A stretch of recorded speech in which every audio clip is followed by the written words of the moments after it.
Yesterday, I went on Fox News and said that Trump was failing at the economy, 10 toes down. I said that's the main reason he was elected and that people were desperate for economic relief because Joe Biden's policies sucked and he wouldn't stop gaslighting us on that fact, but that Trump had actually made it worse and people were not getting the relief they anticipated they would get with him in office.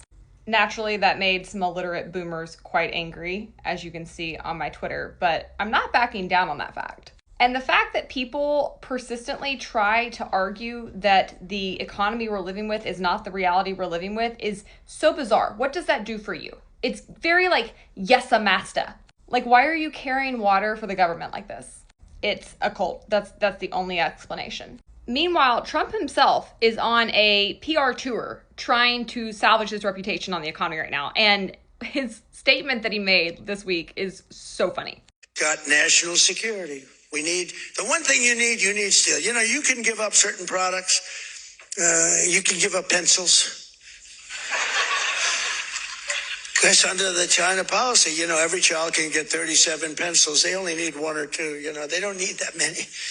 Under the old economy, you had access to plenty of everything. You could get plenty of everything because things were cheap. Now, under my economy, things are not so cheap, but who cares? You don't need so many things.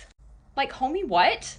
You will have less and pay more for it and like it is not a talking point that you should be using to try to convince people that your plan is working. And look, I didn't vote for Trump. I've never been a supporter of Trump, but I want him to win on this front. Only an imbecile would want him to fail. I want the economy to be good. I actually was hoping that would be the one salvageable thing we got for enduring his hot mess for the next 4 years. I would like some economic relief if I have to listen to this day in, day out. And I have said for some time that economic relief is at his fingertips. Two main things he needs to do. Stop the tariff BS. It is asinine. It is crazy. Literally every economist from every persuasion, from every ideology told you this would not work and it's not working, and yet you won't face reality. And the second thing he needs to do is deregulate the economy. This is why the economy did so well under his first term.